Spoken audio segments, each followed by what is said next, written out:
नमस्कार दोस्तों, आप सभी का इस यूट्यूब चैनल में स्वागत है। तो दोस्तों, अगर आप हमारी हर एक वीडियो देख रहे हैं तो दोस्तों आपको पीसीआर का सीक्रेट जरूर मालूम होगा। दोस्तों, अगर आपने पीसीआर का सीक्रेट नहीं देखा है, वीडियो नहीं देखी है, तो वीडियो जरूर देख लीजिए। तो दोस्तों, हमारी जो सीरीज चल रही है, daily chart pattern bank Nifty, आज इसके दोस्तों थर्ड एपिसोड है। आई होप आपको ये सीरीज जरूर अच्छी लगेगी। और अगर आप पीसीआर के साथ और इसमें साथ में दोस्तों आप चार्ट का, इन दोनों का अगर आप मिलाप करेंगे तो मार्केट से अच्छे खासे प्रॉफिटेबल ट्रेड कैसे ले दोस्तों, इसका हम अच्छा खासा डिस्कशन करते हैं। वही दोस्तों, अगर आप हमारी हर एक वीडियो देख रहे हैं तो आपने प्रीवियस सेशन में कम से कम दोस्तों 400 पॉइंट जरूर अर्न किए। कम से कम दोस्तों आपने 400 पॉइंट जरूर अर्न किए होंगे। तो दोस्तों, यहाँ पे हम आ गए प्रीवियस सेशन के ऊपर। तो दोस्तों, सबसे पहले ये, अगर आपने मेरी चार्ट पैटर्न की वीडियो देखी है तो आप ये पैटर्न जरूर बता सकते हैं। इसे क्या कहते हैं दोस्तों, इवनिंग डोजी। और ये कंप्लीट इवनिंग डोजी दिखाई दे रहा है, और ये कहाँ पे बन रहा है? लगभग दोस्तों 50,300 के नजदीक। इसका हाई क्या बनाया है? 50,300 के नजदीक है। यानी मोटे तौर पे ऊपर हम इसे क्या कह सकते हैं?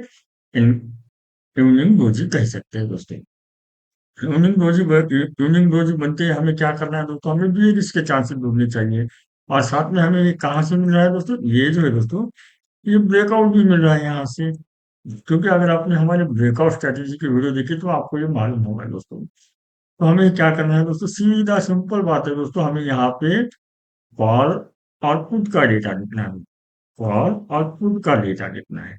कॉल यानी मार्केट के लिए रेजिस्टेंस होता है, और वही पुट राइटर मार्केट के लिए सपोर्ट होता है। अगर आप मार्केट में नए हैं तो आपको ये मालूम होना चाहिए, कॉल राइटर रेजिस्टेंस का काम करते हैं और पुट राइटर मार्केट के लिए सपोर्ट का काम करते हैं। क्योंकि जो हम एनालिसिस करते हैं वो राइटर के हिसाब से करते हैं, क्योंकि राइटर के पास मोटा मनी रहता है।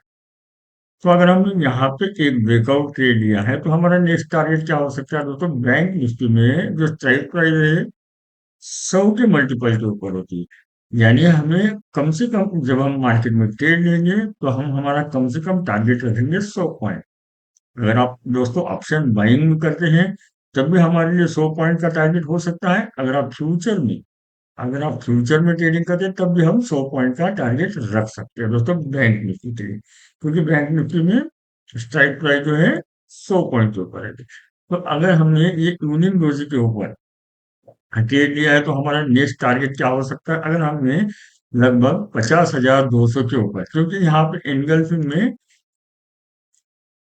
पे जो एंगल्फिंग पैटर्न बनने के बाद अगर हमने ट्रेड लिया है तो लगभग ये 50,200 के ऊपर था। तो दोस्तों, आपको मालूम है बैंक निफ्टी में 50,000, 50,500, ये जो ऐसे लेवल होते हैं, 51,000, यहाँ पे सबसे ज्यादा कॉल और पुट का डेटा रहता है। यानी मार्केट वहां तक गिर सकती है, नीचे जा सकती है।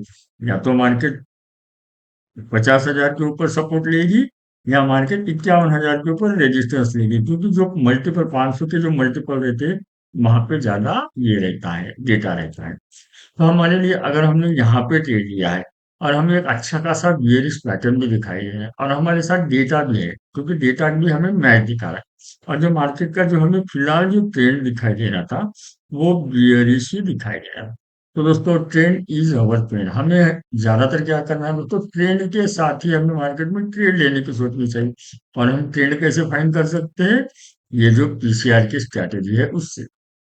पीसीआर एक का है तो क्या है? पीसीआर 1.5 के ऊपर क्या रहता है? 0.7 के नीचे क्या रहता है? अगर आपने प्रीवियस हमारी पीसीआर की वीडियो देखी तो आपको ये मालूम है। अगर आपने देखी भी नहीं है तो वो वीडियो आप जरूर देख लीजिए। अगर हमने 50,200 के ऊपर अगर हमने ट्रेड लिया तो हमारा टारगेट क्या होना चाहिए दोस्तों? लाजमी बात है, क्योंकि 50,000 के ऊपर सबसे ज्यादा डेटा हो सकता है। क्योंकि 500 के मल्टीपल के ऊपर डेटा रहता है, मैंने आपसे ये कहा। तो हमारा नेक्स्ट टारगेट हो सकता है, एज यूजल दोस्तों, पहले 100, बाद में 100। ये क्यों बोल रहा हूं मैं? क्योंकि हमने यहाँ पे ट्रेड लिया 200 के ऊपर, और नेक्स्ट टारगेट हमारा क्या बनता था? इसके ऊपर आते ही हमने 50,000 100 का टारगेट, और 50,000 100 का टारगेट अगर हमें मिलता है तो हमें नीचे के लेवल 50,000, और 50,000 आते ही हमें मार्केट में प्रॉफिट बुक करना ही करना।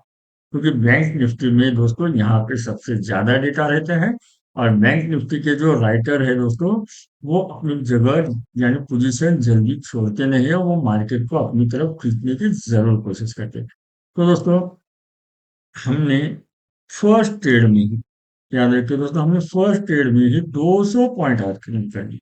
हाँ दोस्तों, फर्स्ट ट्रेड में हमने 200 पॉइंट अर्न के लिए, आपको लग रहा होगा कि दोस्तों हमने 50,000 का टारगेट क्यों लिया। क्योंकि क्या होता है, जब मार्केट का जो ट्रेंड है वो अगर बियरिश है, तो मार्केट सस्टेन कहाँ पे करने की कोशिश करेगी, 50,000 जो 500 के मल्टीपल के ऊपर है। और मार्केट का जो चार्ट पैटर्न दिखाई दे रहा है वो भी अच्छा खासा बियरिश ही दिखाई दे रहा है। अगर आपने मेरी चार्ट पैटर्न की दूसरी वीडियो देखी है, तो आपको ये मालूम है। अगर आपने देखी भी नहीं है तो आप वो वीडियो जरूर देख लीजिए। यार दोस्तों, आज से 10 दिन पहले मैंने ब्रेकआउट स्ट्रैटेजी की एक वीडियो बनाई थी दोस्तों। अगर आपने ब्रेकआउट स्ट्रैटेजी की वीडियो देखी है, तो आपने यहाँ पे पक्का एक दूसरा ट्रेड लिया होगा। क्योंकि हमें 50,000 के ऊपर मार्केट, ये देखिए, मार्केट नीचे जाके यहाँ पे डब्ल्यू पैटर्न बनाते हुए उसे ब्रेक मिले। और यहाँ पे क्या मिला हमें, डेटा। हमें यहाँ पे 50,000 के ऊपर मार्केट नीचे जाके ऊपर आ रही है, हमें बायस स्ट्रॉन्ग है ऐसा हमें अज्यूम करना है। और हमें डेटा देखना है, डेटा के साथ हमें चार्ट मैच करना है।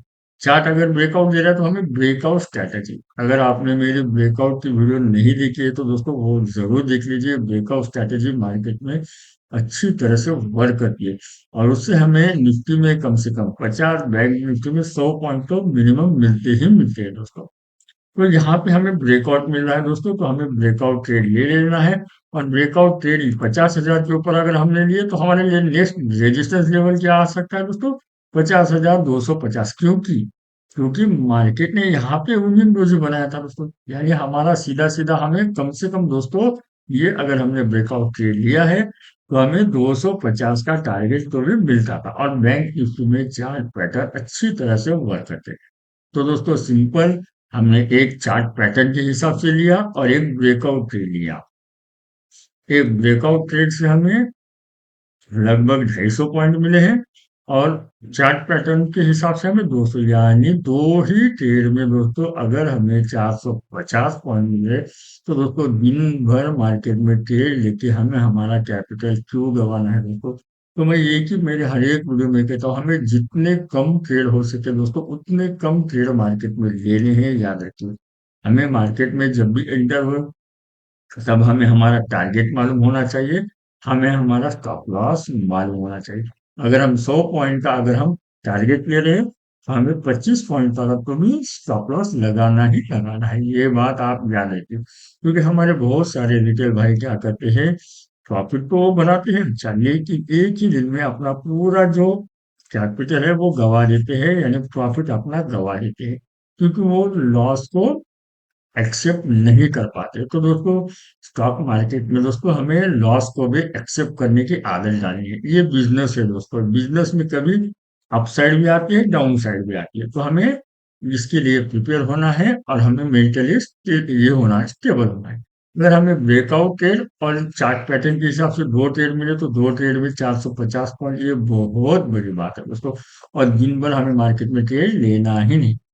और दोस्तों, अगर आप चाहे तो दिन भर मार्केट को सिर्फ ऑब्जर्व कीजिए दोस्तों। अभी यहाँ पे क्या हो जाता है दोस्तों, ये देखिए, यहाँ पे पूरे जो ऑप्शन बायर्स है दोस्तों, अगर आपको यहाँ पे पूरे प्रीमियम मिल जाते हैं, और आपका जो प्रॉफिट है वो लॉस में कन्वर्ट हो जाता है। तो दोस्तों, हमें अगर शार्पली मूव मिलने के बाद पॉइंट मिले, तो हमें मार्केट से एग्जिट होना है।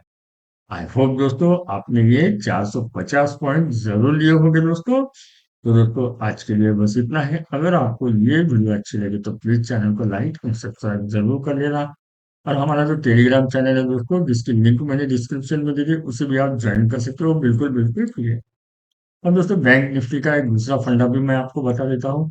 बैंक निफ्टी का जो वेटेज है दोस्तों, वेटेज के हिसाब से ये ऊपर के अगर हम 5-6 स्टॉक भी पकड़ ले, कि उनकी 1 रुपए की मूवमेंट के ऊपर, इनकी 1 रुपए की मूवमेंट के ऊपर इंडेक्स में क्या चेंज आता है, ये हमें मालूम होना चाहिए। क्योंकि 1% की मूव के ऊपर इंडेक्स में क्या चेंज आता है, ये भी हमें मालूम होना चाहिए। तो एचडीएफसी की, हाँ, एचडीएफसी की 1 रुपए की मूवमेंट के ऊपर दोस्तों 9 रुपए का चेंज आता है, यहाँ पे 10 रुपए का चेंज आता है, यहाँ पे 4 रुपए का चेंज आता है, यहाँ पे 6 रुपए का चेंज आता है एसबीआई। तो हमें ऐसे मालूम होना चाहिए दोस्तों, आप भी ये मालूम कर लीजिए। 1% की मूव के ऊपर का मैंने यहाँ पे लिखा है दोस्तों, आप इसकी लगे तो स्क्रीनशॉट लेके रख लीजिए दोस्तों। और ये एक्सेल शीट में कैसे लेना है क्या है दोस्तों, इसके ऊपर मैंने अच्छी खासी वीडियो बनाई है, वो वीडियो आप जरूर देख लीजिए दोस्तों। ये शॉर्ट बट स्वीट वीडियो आपको अच्छी लगी तो प्लीज चैनल को लाइक करना, दोस्तों को जरूर शेयर करना, सब्सक्राइब करना। अभी के लिए बस इतना ही। Thank you.